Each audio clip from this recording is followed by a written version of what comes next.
Good morning po sa inyong lahat. At magandang umaga rin po sa ating mga online worshiper na nanonood po ngayon at patuloy na sumusuporta sa ating mga live stream. At kamusta po kayo? Wow, after ng anniversary, dati tayo'y punong-puno, wala tayong maupuan. Ngayon ay sobra-sobra naman ang ating upuan sapagkat marami tayong mga kapatiran na nag-donate ng kanilang mga silya. Amen. Palakpakan niya po natin ang Panginoon. Dahil ang ating church ay patuloy na yumayabong at lumalaki at lumalawak at palalim ng palalim sa salita ng Diyos. At marami nga po ang ating mga kapatiran na tunay na mayroong burden and passion to support our ministry. Kaya nga po kung nakikita niyo po ang ating upuan ay medyo may mangilang-ilang hindi nakaupo. Yung iba po ay nagbakasyon dahil ilang araw na lang po ay mahal na araw na. Amen. Marami po tayong mga kapatiran at mga kaibigan na mga nag-uuwian na po sa kanilang province, marahil, para doon magdiwang at magraos ng mahal na araw. Amen. Are you with me? Yan. Kung kayo po may Biblia, ay tayo po sama-samang magbasa at mag-aral ng salita ng Diyos buhat sa Luke chapter 10 verses 27 to 37 o 25 to 37. Tumayo po tayong lahat at samahan niyo po ako sa pagbabasa ng banal na salita ng Diyos. Luke chapter 10 verses 25 to 37. Nakita niyo na po ba? Luke chapter 10 verses 25 to 37. At basahin ko na po sa wikang Tagalog. Isang dalubhasa sa kautusan ang lumapit kay Jesus upang siya'y subukin. Guro, ano ang dapat kong gawin upang magkamit ng buhay na walang hanggan? Tanong niya. Sumagot si Jesus, ano ba ang nasusulat sa kautusan? Ano ba ang nababasa mo roon? Sumagot ang lalaki, ibigin mo ang Panginoong mong Diyos ng buong puso, buong kaluluwa, at buong lakas mo, at buong pag-iisip mo. At ibigin mo ang iyong kapwa, gaya ng pag-ibig mo sa iyong sarili. Sabi ni Jesus, tama ang sagot mo. Gawin mo iyan at magkakamit ka ng buhay na walang hanggan. Upang huwag siyang lumabas na kahiya-hiya, nagtanong pa ang lalaki, sino naman po ang aking kapwa? Sumagot si Jesus, may isang taong naglalakbay mula sa Jerusalem papuntang Jericho, hinarang siya ng mga tulisan, hinubaran, binugbog at iniwang halos patay na. Nagkataong dumaan doon ang isang paring Hudyo. Nang makita ang taong nakahandusay, lumihis siya at nagpatuloy sa kanyang paglalakad. Dumaan din ang isang Levita. Ngunit nang makita niya ang taong binugbog, lumihis din ito at nagpatuloy sa kanyang paglalakad. Ngunit may isang Samaritanong naglalakbay na napadaan doon. Nang makita niya ang biktima, siya'y naawa.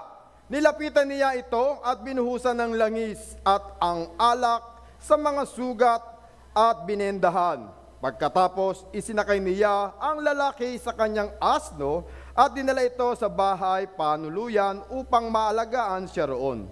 Kinabukasan, binigyan niya ng 2 salaping pilak ang namamahala ng bahay panuluyan. At sinabi, alagaan mo siya at kung higit pa riyan ng iyong magagastos, babayaran kita pagbalik ko. At nagtanong si Jesus, sa palagay mo, sino kaya sa tatlong ang naging tunay na kapwa ng taong hinarang ng mga tulisan? Ang taong tumulong sa kanya, tugon ng dalubhasa sa kautusan. Kaya sinabi sa kanya ni Jesus, kung gayon, humayo ka at ganun din ang gawin mo. Mapalad ang pagbasa sa salita ng Diyos. Sabihin mo nga sa katabi mo, kapatid. Hawakan niyo po, tapikin mo, kapatid. Be good. Do good. Feel good. Yeah. Tayo po yumukod, manalangin. Hi Lord Jesus, we glorify your name. Patuloy, O Lord, kami nagpupuri, nagpapasalamat sa iyong kabutihan, sa iyong pag-ibig, sa buhay ng bawat isa sa amin. Kaya kami, O Lord, ay nakatatayo sa iyong harapan sa umagang ito. Dahil sa iyong habag, dahil sa iyong grasya, O Lord, kami po'y nananatiling malakas, maligaya at dumaranas, O Lord, ng mga pagpapalang ng buhat sa iyo. Kaya, O Lord, sa umagang ito, we acknowledge your Holy Spirit in the midst of us. Sapagkat inaamin po namin palagi, apart of you, we can do nothing. Kaya gamitin mo lamang po ako, O Lord, bilang iyong tungtungan ng mga paa upang patuloy na ikaw ang magdingning, ikaw ang makita at ikaw ang magtuturo sa amin sa umagang ito. Patuloy, O Lord, na pagpalain mo ang iyong banal na salita upang maging pagpapala po ito sa lahat ng nakikinig at naaabot ng mensaheng aming ipinangangaral. Kaya Panginoon, sa po namin ibinagkakatiwala ang lahat na ito. Let your will, in your way, in your wisdom will be done in this morning. In Jesus' name we pray. Amen and amen. Makakaupo na po kayong lahat. Ilang araw na lang po ay mahal na araw na at damang-dama lang po natin ang init. Amen? Mainit po ba sa ating tahanan? Subalit dito sa church, ay malimit po ako napunta kahit tanghaling tapat dahil dito maginhawa. Hindi lang po dahil may aircon. Hindi po tayo bubukas ng aircon ng mula Monday hanggang Friday. Pero dito po pag tumambay po tayo ay makakaramdam tayo ng maliwalas sapagkat maraming puno. Kaya kung maaari nga lang po dito ako magtigil. At para maranasan yung ginhawa ng physical na pangangatawan ng ating inaasama tinanais. Katulad din ng ginawa ng ating Panginoon Diyos, nang siya nagpakamatay at nagpakabayubay sa krus ng Kalbaryo, ipinakita niya ang kanyang pagmamahal sa bawat isa sa atin upang tayo makaranas ng buhay na walang hanggan at buhay na kasiyasiya sa mundong ito. Na ang lahat ng mabubuting bagay ay ating itong maranasan sa ating buhay. Say amen!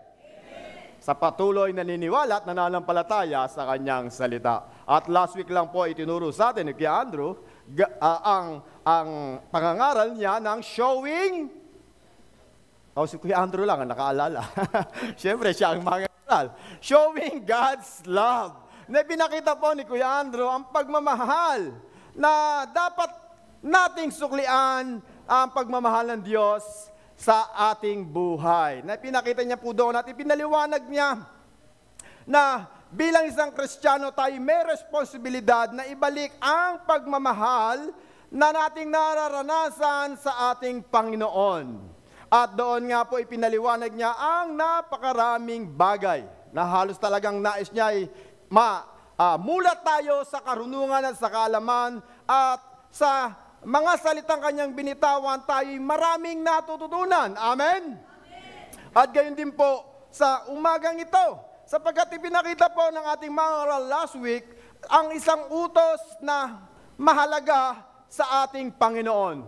At ito nga po yung ating mga mababasa sa Deuteronomy chapter 6 verse 5, Leviticus chapter 19 verse 18 at Matthew chapter 22 verses 37 to 30. Nasabi po doon, love the Lord your God with all your heart, with all your soul, with all your mind, and with all your strength, and love your neighbor as yourself. Sino mga nagmamahal sa kanyang sarili? Dito lang ang mga nagmamahal sa kanyang sarili. Eh, dito po, sino ba mga nagmamahal sa kanyang sarili? Kailangan mahalin natin ating sarili. Paano natin mamahalin ang ating neighbor, ang ating kapitbahay, ang ating kapwa, ating kababayan, kung hindi natin minamahal ang ating sarili? Dahil ang pagmamahal sa Diyos ay pagpapakita ng pagmamahal sa ating sarili. At sabi nga po ni Kuya Andrew, dapat nating mahalin ang ating sarili sapagkat ikay hinubog ng Diyos ng unique. Aba, salamat sa Diyos, daniwalang ikay unique. Ikaw lang ang mayroong nag-iisang taong mayroong fingerprint na walang katulad. At yan, maniwala pa ko sa hindi, yan pong fingerprint pong yan ay nagbabago pag po tayo ay namatay na. Yan po ang katunayan at katotohanan.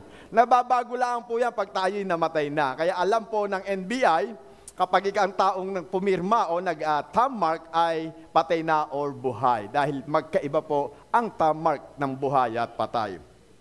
Kaya tayo'y ginawa ng Panginoon ng unique dahil ang nais ng Diyos, meron din tayong gawin ng unique sa ating kapwa. Yung kakaiba na hindi pangkaraniwan sa ating mga ginagawa everyday o sa ating tahanan, sa ating trabaho, sa ating community o sa araw-araw na ating gawain.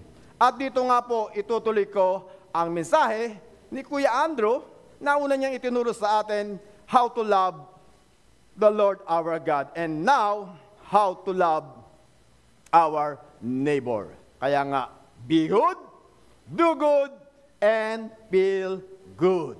Dito sa ating tekstong binasa. At ang parable pong itong ginamit ng Panginoon ay isa sa 4 na parable na ikinuwento, itinuro ng Diyos about the kingdom of God nang siya'y nangangaral sa lupang ito. The first parable is the 10 virgin, the second is the prodigal son, at then the third is ang pangatlo pong itinuro ng Diyos na parabola ay yung tungkol po sa kingdom of God, at ang pang-apat pong ito ay itinuro niya sa atin the parable of prodigal son, the rich man and Lazarus. Ayan po, magkaiba itong aking naisulat. The first is the parable of 10 virgin, the parable of the rich man and Lazarus, and the parable of the prodigal son. At ang pang-apat po is the parable of the good Samaritan. At ito nga po ay pagpapahayag ng kingdom of God. Hindi po yan ang ating pag-aaralan sa umagang ito. Subalit ito'y nakatutulong sa atin upang higit natin pong maunawaan ang pagtuturo at pangangaral ng ating Panginoon Diyos upang tayo magkamit ng buhay na walang hanggan at kung paano tayo makaranas ng mga bagay na ninanais niya na maganap at mangyari sa ating buhay sa lupang ito. At the same time, na kailangan din natin itong iparanas sa mga taong nasa paligid natin. Are you with me in this morning?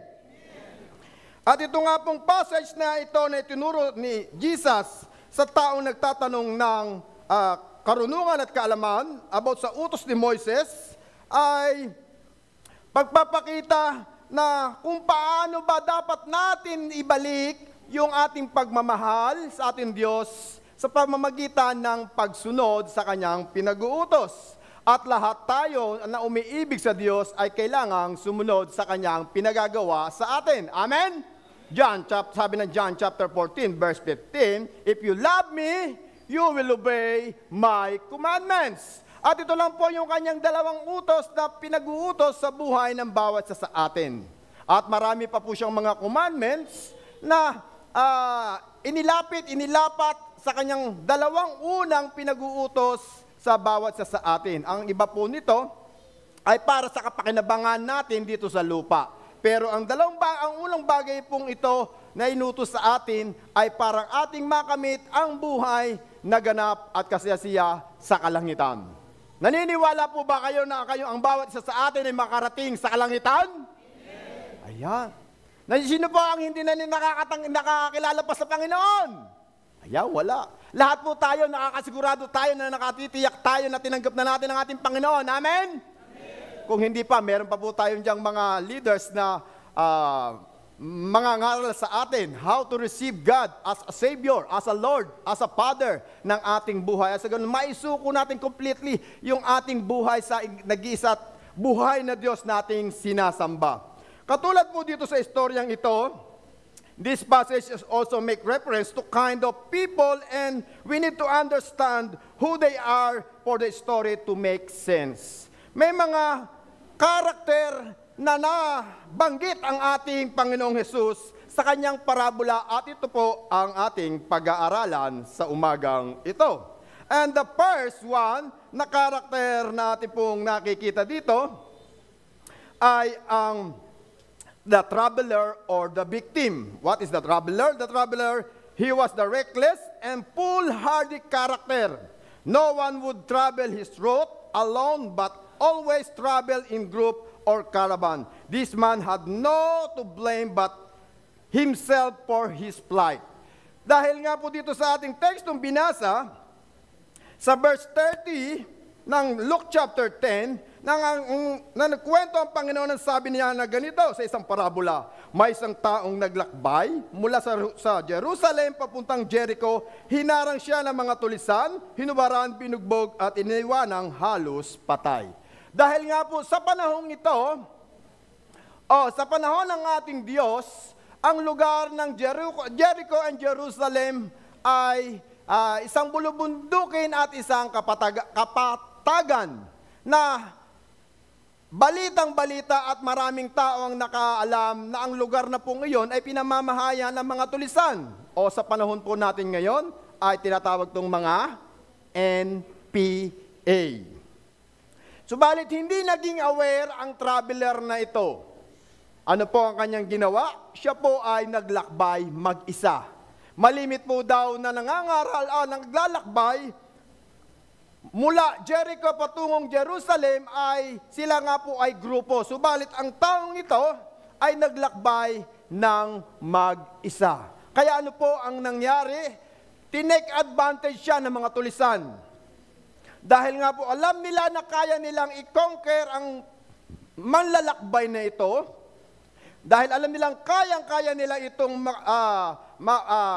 marab o manakawan, ma-hold up sa lugar na hindi masyadong matao dahil sa kanyang pagiging reckless. Bakit po naging reckless? Hindi niya pag-isipang maigi ang mga bagay na kanyang gagawin, lalo na sa panahon ngayon. Marami po tayong napapanood na mga vloggers, influencer, content creator na buwis buhay. Napanood niyo po ba yun? Nakakapanood po ba kayo? Na buwis buhay na gumagawa ng isang content para lang sa viewers, sa mga followers. May mga tao ko pong napanood before na tumatalon sa building na walang kahit anong safety equipment. Ngayon po, patay na po siya. At meron din kumain sa Pilipinas na nagmukbang ng isang ulo ng baka. Dahil gustong-gusto natin na kumita, sumikat, makilala, kumain siya ng isang ulo ng baka, high blood, patay na rin po ngayon. So sometimes sa ating buhay, hindi po tayo nagiging maingat katulad ng travelers na ito. Dahil sa ating kagustuhan, sa ating ninanais, dahil gusto nating abutin ang ating mga pinapangarap, makilala sa mundong ating ginagalawan, nalilimutan natin ang ating sariling kapakanan para sa ating kabutihan. Dahil alam lang natin, kailangan maging in ako. Kailangan maging sikat ako. Kailangan ay maging vlogger din ako. So wala naman pong masama sa mga bagay po na iyan, as long na ito nga po ay hindi nakakasama sa iyong spiritual, sa iyong physical, at sa iyong emotional. Pero malimit po dyan, ang unang tinitira po ay emotional. Dapat kung ikaw maging isang vlogger, influencer, dapat kang humanda sa mga bashers, haters, na magko-comment sa iyong mga pinopost. Amen? Are you with me? Dahil nga po sa ating mundong ginagalawan, we always look something na ibabato sa ating kapwa na maaring makasakit, maaring makasira ng motivasyon, ng inspirasyon ng isang tao. Kaya dapat maging handa po tayo sa mga ganyang bagay. At ang pangalawa po dito nating makikita is the robber. Motivate by the philosophy, what is your mind, I will take if I can. Ito po ay ang mga taong magnanakaw, na pagka nagkaroon ng pagkakataon, nanakawan ka nila. Kaya tingnan mo yung katabi mo, baka nakanakawan na ng antok at ng tulog. Tingnan niyo po, baka tulog na, nanakawan na ng lakas. Kung may pagkakataon daw, ang mga robber nito ay patuloy na gumagawa ng masasamang bagay sa tingin po ng bawat isa sa atin. And I do believe itong mga robber nito may natatago namang kabutihan sa kanilang puso. Hindi nga lang sa atin. kundi marahil sa kanilang kapwa. Dahil hindi naman po lahat talaga ng tao, lalo dito po sa Pilipinas, ay masasama. Amen? Dahil naniniwala ako meron silang kabutihan para sa kanilang pamilya, sa kanilang mahal sa buhay, lalo na sa kanilang mga anak. Dahil nga lang po sa pangangailangan, dahil nga po sa kagipitan, dahil sa kawalan, at dahil sa mga rejection, marahil sa paghahanap ng trabaho, wala silang choice, kundi kumapit sa patalim. Kaya nagagawa nila ang mga ganitong bagay. At ang pangatlo is the priest. The other person is the priest. Some priests may live in Jericho and go twice a year to perform their duty in Jerusalem, which is just 17 miles away. Na makita po natin dito yung isang pari. Nang makitang nakahandusay ang lalaking binugmog at ninakawan, ito po ay lumihis. Dahil nga po ano ang katungkulan ng isang pari o ang isang saserdote?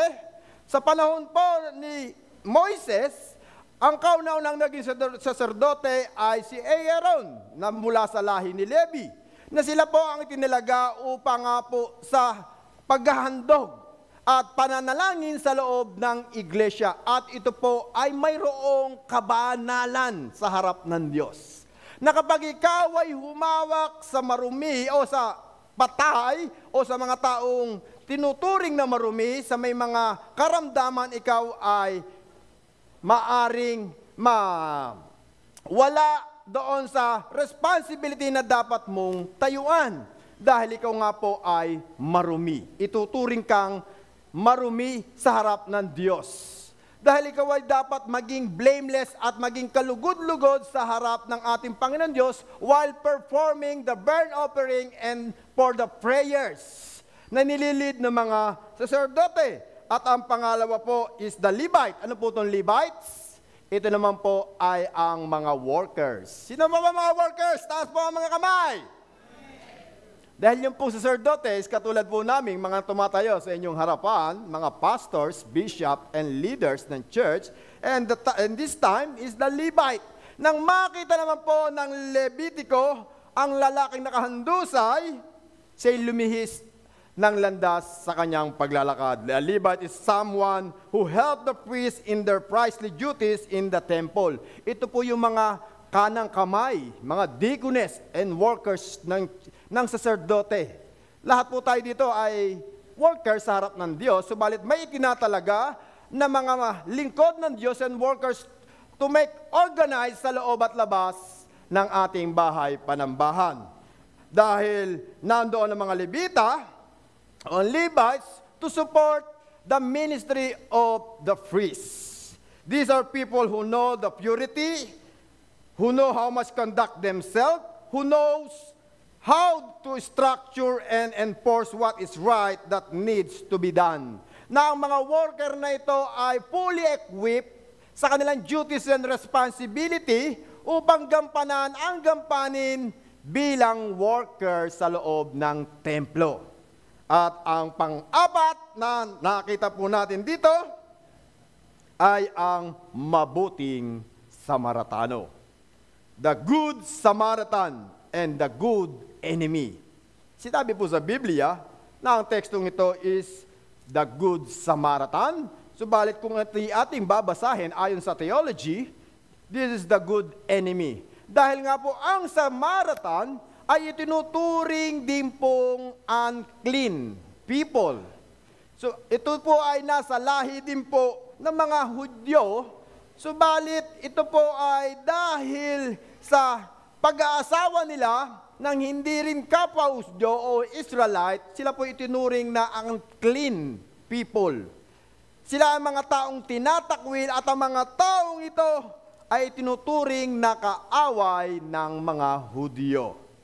The Good Samaritan, sabi nga po sa Luke chapter 9 verse 51 to 55, ito yung mga taong gustong paulanan ng apoy ng mga disipulo dahil hindi sila tinanggap sa kanilang pangangaral. Nang pumasok ang mga disipulo sa Samaria, sila po'y hindi tinanggap. ang pagtuturo ng mga disipulo roon. Kaya sabi nga po ng kanyang mga disipulo, Lord, gusto niyo ba paulanin ko na ng apoy ang lugar na ito na silang lahat ay malikom na at matupok? Ganon kasama ang mga Samaritan. Ganon kasama. Kaya tingnan mo yung katabi mo. Tingnan nyo nga po katabi nyo. Ganon po ba siyang kasama? Yako. Hindi naman, ano po.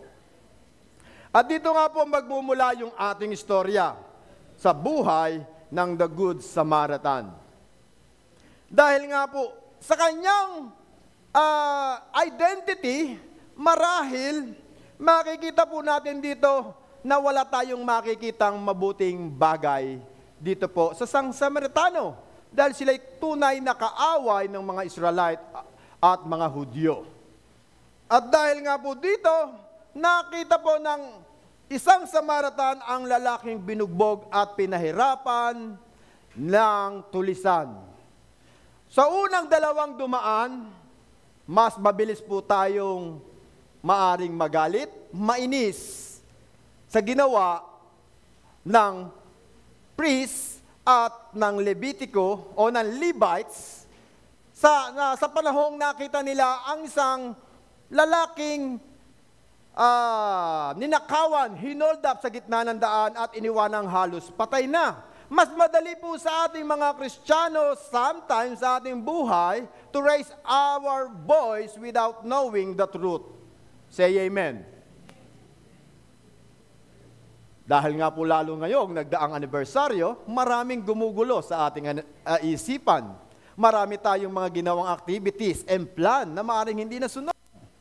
At sometimes dahil po hindi naging tama, naging accurate, hindi naging umayon ang mga plano ng ating mga leaders sa ating nga pong mga pinagpaplanuhan na madapat mangyari, sometimes we blame them. At makakarelate ito sa mga pastor, mga leaders, mga mentees, na sometimes tayo ang sinisisi. Katulad ng Levitico, ng Levites at ng priest na ito. Madaling sabihin natin na bakit gano'n naman itong mga priest na ito. Nakita ng nakahandusay ang taong ito halos patay na. Subalit bakit hindi sila naawa? Bakit hindi nila ito tinulungan? Dahil marahil sa isipan ng isang priest, hindi natin nakita at nabasa sa Biblia ang ating pinag-aaralan kung anong buhay ang ginawa at nilalakaran ng saserdoting ito o ng paring ito. Dahil ang alam lang po natin, being as a priest, meron siyang duties and responsibilities sa loob ng temple. Pero hindi po natin nakita ang duties and responsibility niya sa loob ng kanyang tahanan. Kung ano ang kanyang hinaharap, ano ang kanyang ginagawa, at ano pa yung kanyang mga singular job sa panahon natin ngayon. Dahil madali tayong mag-judge, madali tayong humatol sa ating mga leader tulad ng ating nakita sa tekstong ating binasa. Dahil nga po, sa pagkakawalang halaga niya sa buhay, madali nating sabihin walang pakialam ang leader na ito, ang saserdoting ito. Tinawag silang maging lingkod ng Diyos, subalit hindi naawa at nahabag sa taong nasa bingit na ng kamatayan. Pero ang tanong, we know them much. Are we know them much? Na kilala ba nating maigi ang mga saserdoting ito? Na ano ba naging buhay niya? Kaya baka hindi niya pinansin ang tulisang ang victim na ito dahil marahil pagod siya sa pag-aalay ng burn offering. Maaari po. Dahil kung babasahin niyo po doon sa panahon ni King David sa 2 Samuel chapter 24 verse 24, ilan pong oxen ang pinatay ni King David sa burn offering? 200 lang naman po. 200. Dahil ang panahon po ngayon, kapag ikaw ay may kasalanan, pag ang tao ay nagkasala sa harap ng Diyos, kailangan kang magkaroon ng alay sa ating Diyos at ito ay mag-aalay ka ng hayop tupa na blameless para gagawing susunugin sa harap ng Diyos. At ang saserdote ang gumagawa nito. Kung siya po ay ng panahon na yon, marami siyang duties and responsibility na ginawa. Wala po bang karapatang magpahinga ang mga lingkod ng Diyos? Wala po bang halaga ang buhay nila sa mata natin? Hindi rin po ba sila napapagod? Kailangan 24/7, Pastor. Pag text mo, kailangan naka-reply na agad ang mga leaders. Ang ating pastor. Madali tayong humatol. Si Pastor, puro ganyan lang yan. Si Bishop, ganyan lang yan. Yung ating leader, yung ating nga pong nangunguna sa atin, puro mando lang yan. Hindi po natin alam kung ano ang ating kanilang pinagdadaanan, katulad po ng mga Levitico o ng Levites na kanyang kanang kamay. Katulad po sa nagdaang anibersaryo. Marami po tayong workers dito na mayroong kanya-kanyang duties and responsibilities na ating tinayuan. Sa tingin ng iba, aksayado. Ang tingin naman po ng iba, masyadong magastos ang mga ginawa ng workers sa pagluluto, sa paghahanda, upang pagandahin ang ating church. Maraming oras ang ginugol. So madali tayong magsalita, subalit wala naman po tayong naging parte.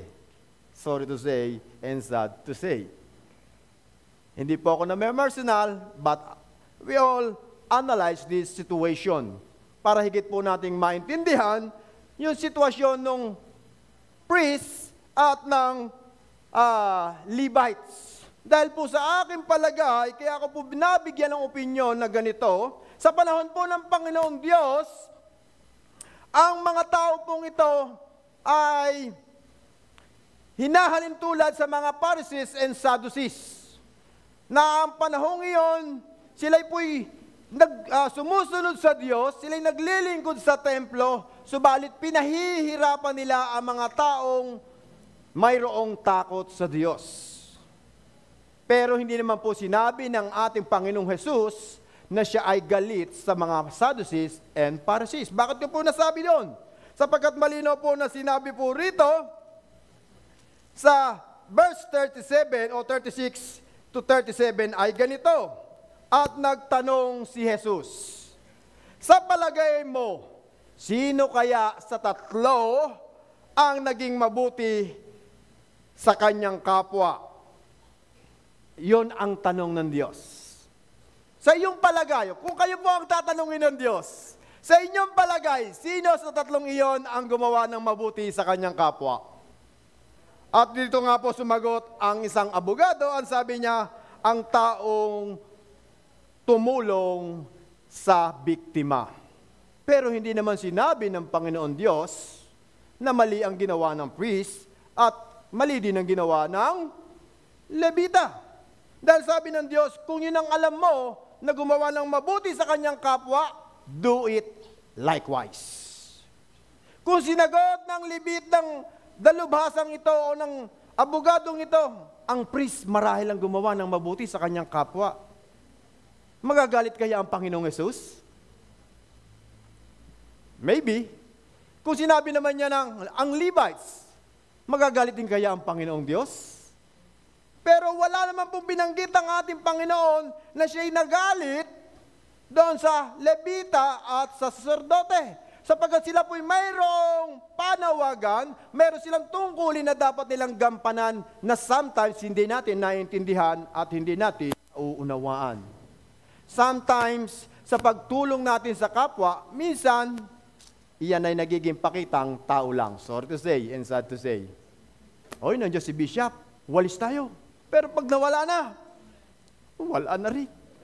Hey, natulong tayo sa church, mag-anniversary. Ang dami, tumutulong. Pero pag hindi na anniversary, wala na naman. Masalamat sa Diyos at tayo may puso na mapagbigay, tumulong sa atin. Subalit ang tinuturo sa atin ng Panginoong Diyos, we always love our neighbor ourselves. Dahil kung mahal natin ang Diyos, hindi lang natin maipapakita to sa pamamagitan lamang ng pagparito at paroon natin sa loob at labas ng church na ito. Hindi lang ito maipapakita dahil tayo nagtatights, tayo ay nagpe-pledge, tayo sumasayaw, tayo kumakanta. Ito ay nakikita sa loob at labas ng ating tahanan, ng ating job place, sa ating paaralan, at gayon din sa ating community. Nakikita ang pagmamahal sa ating kapwa kung minamahal mo ang iyong sarili. Do you love yourself? Well, dapat kung mahal natin ang ating sarili, mahalin din natin ang ating kapwa. Kung mahal natin ang Diyos, maglingkod tayo ng tapat, may nakakakita man o wala. Kung tayo'y patuloy na sumusunod sa pinagagawa ng Diyos, do what is right. Gawin natin ang mabuti. Sabi po dito nating pamagat, be good, do good, feel good. Dahil sometimes sa pagiging mabuti, ito ay nakikita sa ating buhay. Ito ay ating buhay na. And do good, tayo patuloy na gumagawa ng mabubuting bagay, may nakakita man o wala, at sa iyong sarili, you feel good kapag alam mong wala kang nasasaktan at natatapakan at pinahihirapang tao. Amen? Are you with me? Amen. Dahil makikita po natin ang ginawa ng Good Samaritan. Ano po ang unang ginawa po ng Samaritan? Sapagkat siya po may philosophy din na sabi po niya, what is mine is yours and I will share it. What he did. Ito po ang unang ginawa niya. He opened his eyes. Nang makita niya po ang lalaking sugatan, nakikita niyo po ba ako? Baka po yung iba, malabo na ang mata. Kailangan po natin magsalamin. Mahalagay nakikita niyo po ako. Katulad dito, he opened his eyes. The Samaritan did not turn his head. He stepped closer to the one who need help. Na nandoon nakita niya na mayroong taong nangangailangan ng tulong. At ang pangalawa, he opened his heart. He opened his heart. Dahil nakita niya nagkaroon siya ng pagkaawa, pagkahabag sa taong nasa bingit na ng kamatayan. At salamat sa Diyos, dahil ang mga Kristiyano nakikita ang dalawang bagay nito. Say amen. Tayo po ay malimit nakakita na dapat nating gawin o mga tungkulin na dapat nating sundin. At nakikita natin yung passion na tayo ay makasupport sa ministry. Amen? Makagawa sa ubasan ng Diyos. Katulad po ng Good Samaritan ito. And meron pong pagkakaiba ng sympathy and compassion. Sympathy is the feeling bad for another person. And the compassion is always involved action. Yung pong pagkahabag niya at pagkaawa sa taong binugbog at ninakawan, yun po yung tinatawag na sympathy. At sometimes, we always practice this in this church. Na kapag po tayo mayroong mga kapatiran na namatayan, tayo'y taos-pusong nakikiramay at tayo ay nagbibigay ng ating pong mga abuloy upang makatulong tayo sa ating mga kapatiran. Say amen sa mga patuloy na nakikisa sa ating mga gawain tulad dito. Salamat sa 5. Are you with me? Nandito po ba kayo? At tayo din po yung ma-action. Hindi lang po tayo naaawa, tayo din po yung ma-action. Bakit po? Kapag minakita po natin yung mga ganitong bagay, tayo po'y pumupunta doon sa mga taong may sakit at karamdaman at mga pumanaw na mahal nila sa buhay. At meron po tayong visitation team. Amen? Tinitingnan natin. Kaya wag po kayong magagalit at wag po kayong mainis kung kayo pinupuntahan ng ating mga visitation team. Kung sino naman kaya nagsabi kay pastor na hindi ako umatin last week? Sino naman kaya nagsumbong na sip-sip na yon? Na ako na lang yata na ako ang binabantayan. Wag po tayo magalit kung kayo binibisitation. Amen? Kung ayaw niyo pong mabisitation, every Sunday umatin po tayo ng church. Amen? Kasi nga po, nag-aalala ang ating mga worker dahil hindi po natin alam kung ano na po ang nangyari sa inyo. Kaya po kayo binibisitation. Wala pong nagsusumbong. Nakita niyo po dito na kayo po ay tinitingnan ng ating mga kamanggagawa upang kayo po'y patuloy naming maabot at patuloy namin kayong masuportahan kung ano man po ang inyong kalalagayan at matulungan sa inyong mga pangangailangan sa inyong buhay. At last time nga lang po yung ating kapatid na hindi natin po nakikita sa unahang upuang ito, ay hindi po natin akalain na na-stroke. Kita niyo po kasi hindi na po natin alam kasi bakit po? Dahil nga po wala siyang kasama sa buhay. Nag-iisa lang po siya sa loob ng tahanan at meron tayong Pastor Benny na lagi niyang kasama doon. Kinakamusta? Tingnan po natin kung hindi tayo binibisitation, hindi po natin malalaman kung ano po ang kalalagayan ng bawat isa sa atin. Doon na lang namin malalaman, ay nawala na pala. Lumipat na pala ng bahay, sumakabilang bahay na, pumanaw na. Para namang tayong walang relasyon sa Panginoon Diyos. Dapat ang ating nga pong pagmamahal sa Diyos, ito'y ating nakikita at nararamdaman. Amen? Sabi mo sa katabi mo, kapatid, nararamdaman ko yon. Oh, next. Di ba? Napipil mo po ba?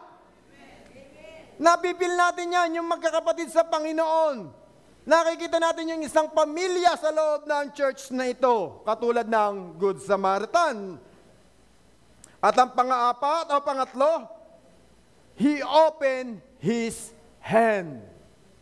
Sometimes po kasi, may mga taong nakakita ng kalagayan mo at nagkakaroon ng habag, pero hindi ibinubukas ang kanyang kamay upang siya ay tulungan. Katulad po ng lalaking ito, he opened his hand, he bandaged the man's wounds, at kanyang nilangisan ang sugat at kanyang binuhusan ng alak ang taong ito at ito kanyang dinala sa isang bahay pahanuluyan. Nandoon yung pagpapakita natin na sometimes sa ating buhay, kung sino pa yung may passion for the soul, siya po ang malimit, kumikilos, gumagawa at higit sa lahat, ang siyang tumutulong ng bukas palad sa ating kapwa. Say amen. Salamat sa Panginoon. Dahil nga po makikita po natin dito, yung pagtulong ng Good Samaritan na dapat din po makita sa atin na bawat isa sa atin na naririto. May mga kabataan, may ka-classmate. Nakikita po ba natin ang ating mga ka-classmate na nakagagraduate po ba lahat? O may mga bumabaksak? Ano ang ating ginagawa? Just imagine, meron din silang ama at magulang o kapatid na nagpapaaral sa kanila. Natutuwa ba tayo nung sila ay bumabaksak? Natutuwa ba tayo na siya pinagagalitan ng inyong mga guro at teacher? Sa ating trabaho, kung may mga taong bulakbol, nagpepetics, natutuwa ba tayo na meron tayong mga kasamahang patubay-tubay sa kanilang trabaho? Pwede po tayong tumulong. Pwede po tayong gumawa. Dahil hindi po natin alam kung kanilang pinagdadaanan. Katulad sa ating oras at araw na ito. Yung iba, magaganda lang ang damit. Pero tingnan mo yung katabi mo. May pinagdadaanan din yan. Pangiti-ngiti lang yan. Paupo-upo lang yan. May pinaglalabanan din yan. Sigurado ang pinaglalabanan niya, number 1, yung antok. Antok na yan. Ang tapang nga niya eh. Lahat nilalabanan niya. Pati yung gutom, nilabanan na. Na sobrang tapang. Bawat sa atin, pangiti-ngiti lang, may pinaglalabanan. Kaya dapat nga po tayong lahat na naandito. Huwag tayong lalabas na hindi natin nakakamayan yung ating mga kapatid. Amen? Kaya lagi nananawagan si Bishop, si Pastor, huwag mo na kayong lalabas. Huwag mo na kayong lalabas. Dahil ang gusto ng ating Bishop at ni Tita Richie, makamayan tayo, makamusta. Baka kayo may mga problemang hindi naabot. Dahil hindi naman po namin alam ang inyong mga pinagdaraanan at ang inyong mga suliranin sa inyong tahanan. Amen? Huwag po tayong mahiyang mag-open ng ating mga problema, lalo na kung hindi natin kayang solusyonan, hindi natin kayang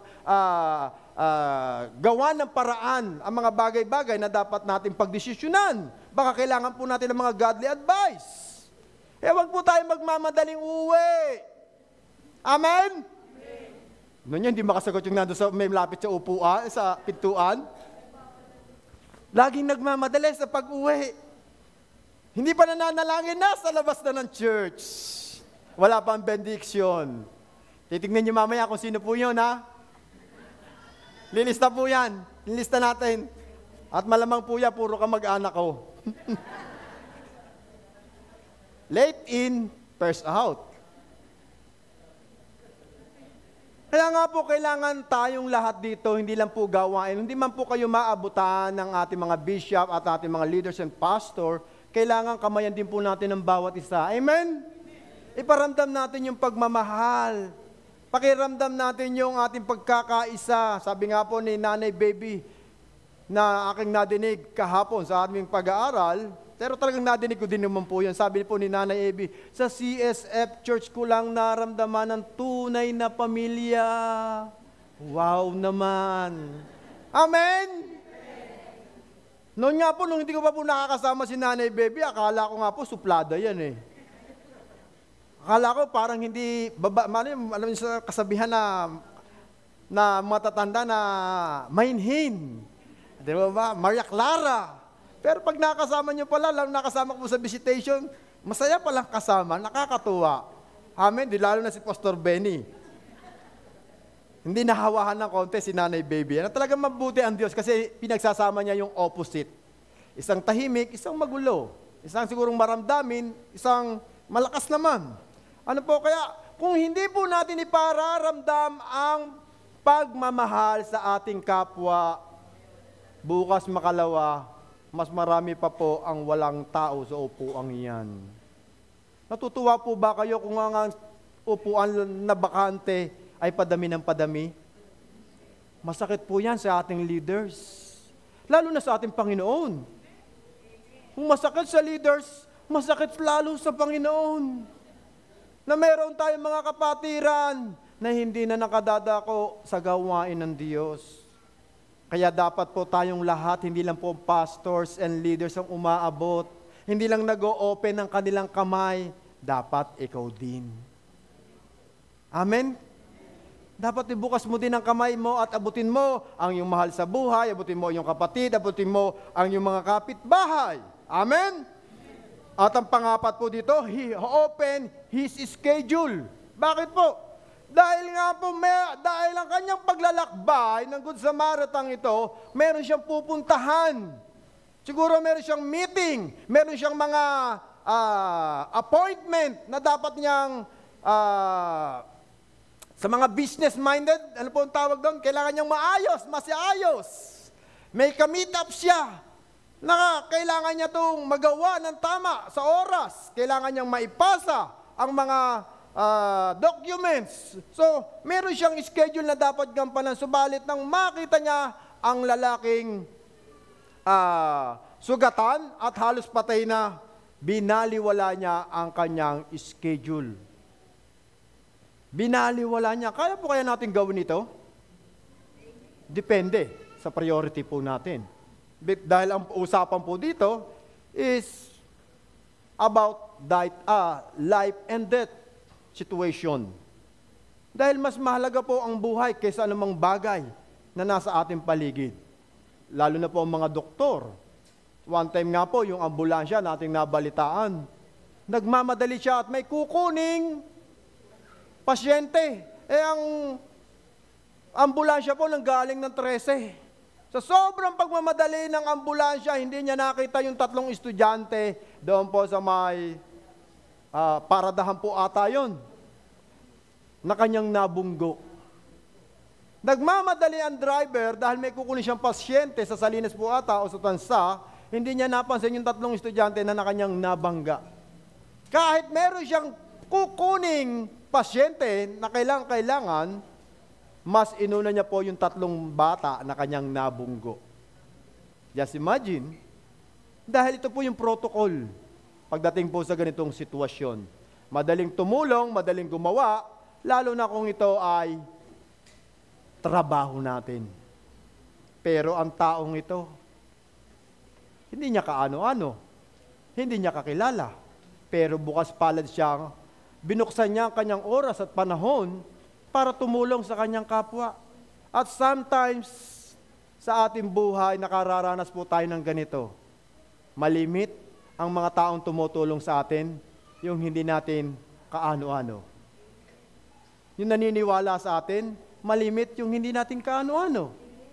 Hindi natin kapamilya. Amen? Kaya malimit po talaga kung sino yung hindi natin kaano-ano, hindi natin kadugo. Hindi kayo natawa sa joke. Amen? Malimit po talaga yan. Na sa ating buhay, mabuti pa ang ibang tao, nakauunawa ng ating kalagayan. Nakakaunawa ng ating sitwasyon. Nakakaunawa ng ating mga pinagdadaanan sa buhay.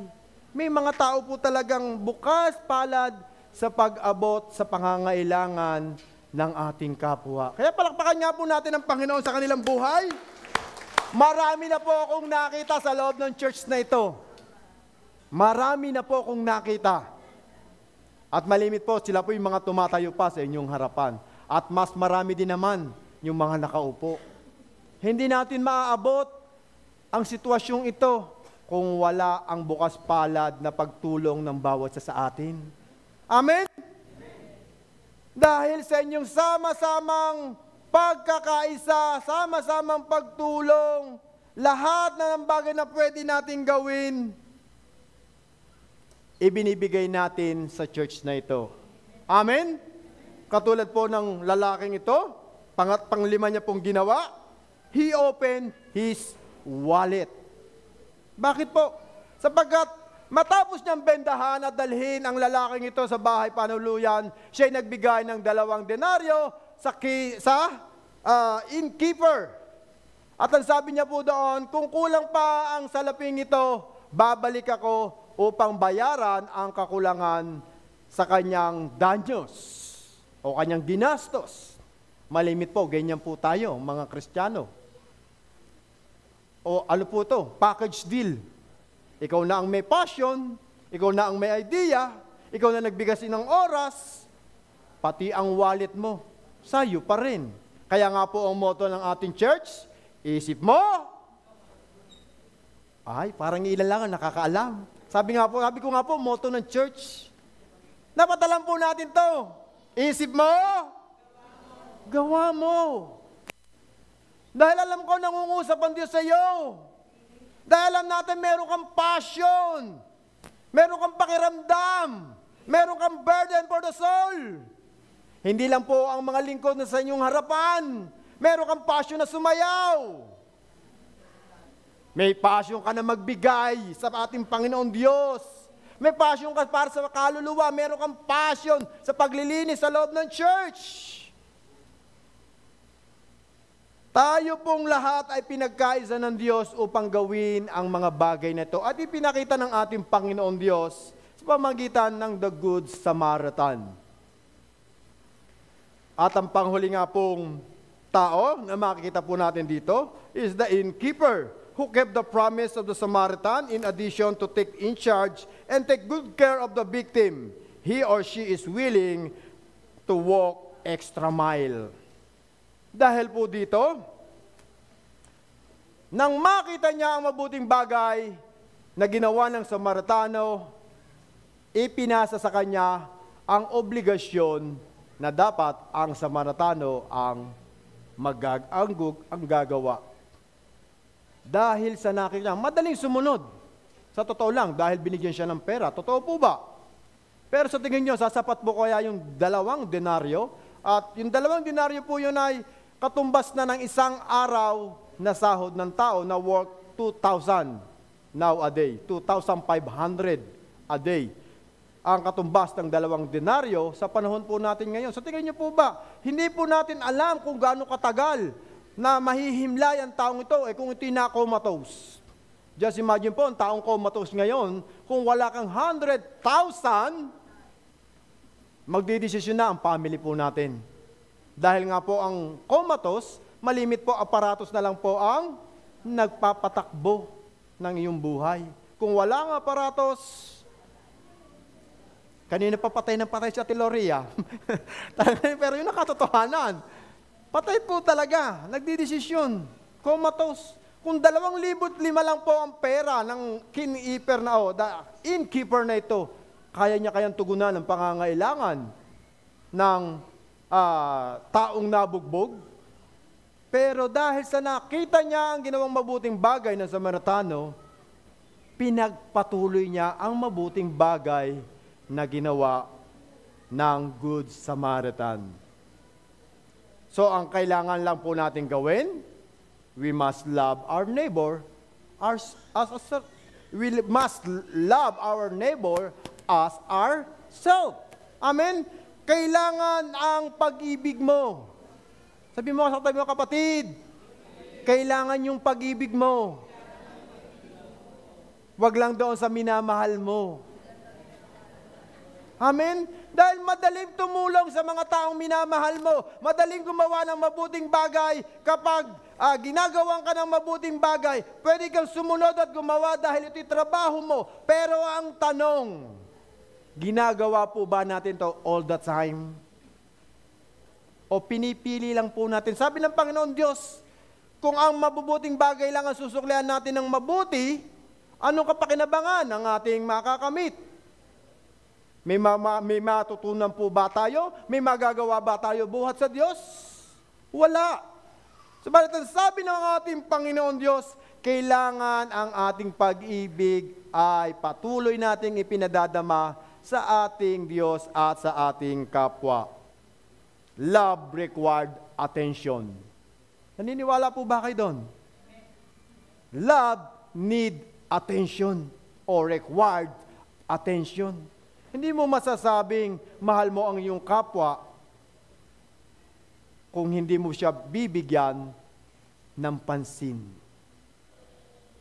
Kung hindi mo siya kakausapin, kung hindi mo siya kakamustahin, at kung hindi mo siya tatanungin. Kailangan magkaroon po tayo ng one-on-one na communication o conversation.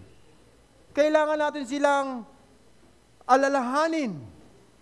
At ang pangalawa, love required affection. To love your neighbor, you need to see the needs of people around you. And love required affection is an action of the heart. Ito nga pong love na required affection, kailangan, kung mahal mo ang iyong kapwa, kailangan bukas din ang iyong puso sa pagtulong at paggawa sa kanyang pangangailangan. Amen? Salamat po. Bukas ang ating puso sa pag-abot at pangangailangan ng ating mga mahal sa buhay, sa ating ka-classmates, sa ating katrabaho, sa ating kakilala. Kaya nga po, meron po tayong mga healing ministry and word and prayer every Tuesday and Thursday. Kahit po yung hindi po natin mga kakilala, gusto natin maabot sila. Gusto po natin sila ay makapakinig ng salita ng Diyos. Pero hindi po namin ito magagawa kung wala po ang tulong nyo. Open your hands to like and share. Subscribe. Amen? Buti pa yung mga TikTokers, pinapalo natin. Buti pa yung mga influencers, saka-subscribe tayo. But bakit po yung ating church? Ilang membro po meron tayo? 1,000. Kasama ang children. Pero tignan niyo po yung nakasubscribe. Iilan lang. Hindi ko po minamasama. Nawa po tayo pong lahat mag-like and share ng ating pong page. Support our ministry. Amen? Makita po natin sa ating mga wall yung salita ng Diyos. Kahit hindi ka nakapangangaral ng salita ng Diyos, kahit hindi ka nakakagawa ng mabuting bagay sa iyong kapwa, sa pamamagitan din lang po ng like and share, ipinakikita mo na ang pagmamahal mo sa iyong kapwa. Dahil yung ipinopost mo, hindi naman para sa iyo. Amen? Salamat sa mahilig mga mag-post. Kasi malimit po, pinopost natin yung ating mga feelings, yung ating mga achievement, yung ating mga lugar na napuntahan, yung ating mga happiness. Pero yung ating kapwa, na-post na po ba natin? Oo, yung gumawa sa atin ng masama. Minention pa nga natin eh. May picture pa niya. Pero ang sinasabi ko po rito, is yung makita yung action natin, yung ating pagmamahal, yung ating affection to meet their needs. Yung i-share lang po natin, yung ating nga pong online healing ministry, online word and prayer, maging po itong Sunday worship celebration. Sa ating pamilya, kahit wag na po tayo lumabas, sa ating tahanan, yun lang po ang ating mga mahal sa buhay, na hindi pa nakakilala sa ating Diyos. Dahil like and share mo, bukas makalawa, maaari sila pong makapanood ng ating nga pong ginagawang live stream. Amen? Salamat po sa gumagawa ng aksyon. Ito pa po yung pangatlo, love requires action. Nung una, love requires attention. Pangalawa, love required affection. And ang pangatlo, love requires action. Katulad nga po sinabi ni Kuya Andrew, pwede kang umaksyon kahit walang pagmamahal, pero hindi ka pwedeng magmahal kung walang aksyon. Hindi mo masabing mahal mo ang isang tao, mahal mo yung magulang kung hindi ka aaksyon. Oh, mahal kita, I love you. Ano ang ginagawa mo? Ano ang effort mo? Ano ang silbi mo? Tanggap ka lang ng tanggap ng pagmamahal. Ayaw mo ipadama ang pagmamahal na nararamdaman mo sa ibang tao. Nakakita na marahal kayo ng balloons. Amen? Ang balloons, nilalagyan ng oxygen. Kapag ang oxygen ay inilagay mo lang inilagay sa balon, ano ang mangyayari sa balon? Sasabog at puputok. Sa pagkain, kung ikaw ay kain ng kain, wala kang inilalabas, ano ang mangyayari sa iyo? Tingnan mo yung katabi mo. Iyan ang mangyayari sa iyo. At higit sa lahat, may colon cancer ka pa. Yan po ang sanhi ng colon cancer, malimit. Ang walang bowel movement na ilalabas, regular. Hindi nagiging maayos ang ating large intestine. So kapag po tayo puro tanggap lang ng tanggap, tayo lang ang nakikinabang, hindi nakikita ang pagmamahal natin sa ating kapwa. Kailangan bilang isang Kristiyano, makita sa atin ang tunay na pagmamahal na pinadadama ng Diyos. Naramdaman po ba natin ang pagmamahal ng Diyos? Amen. Ipadama po natin yan sa ating kapwa. Because God's love is unique for us. Kaya dapat gumawa tayo ng pagmamahal sa ating kapwa. We need the love of God to love our neighbors.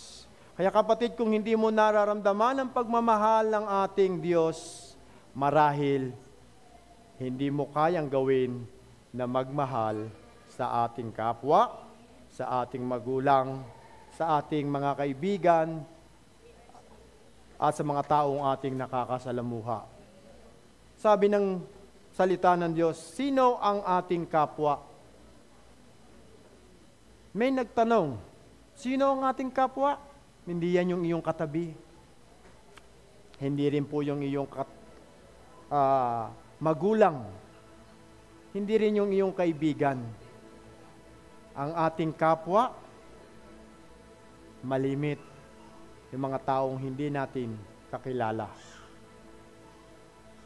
Mga taong wala tayong pakialam. Ang ating kapwa, ang mga taong nangangailangan ng tulong. Hindi po natin pwedeng sabihin, mabait ako sa aking magulang. Siya ang aking kapwa.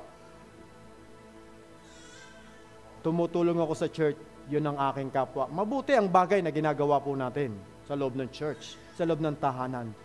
Pero ang nais ng Diyos, love our neighbor as ourselves. Mahalin natin yung mga taong wala sa loob ng church na ito. Mahalin natin yung taong wala sa loob ng tahanan natin. Mahalin natin at abutin natin ang mga taong hindi natin nakakasalamuha at nakakasama. Mahalin natin yung taong kinaiinisan natin sa ating buhay.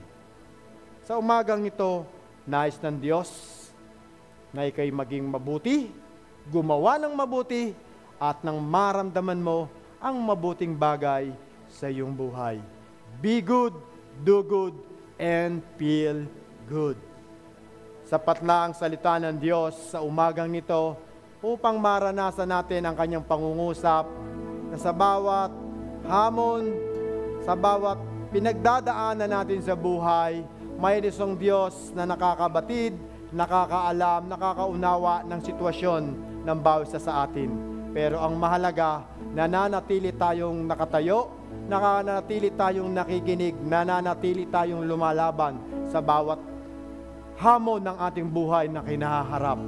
Kahit tayo'y nahihirapan, patuloy tayong gumagawa ng mabubuting bagay sa loob at labas ng ating bahay, sa loob at labas ng ating paaralan, sa loob at labas ng bahay panambahang ito.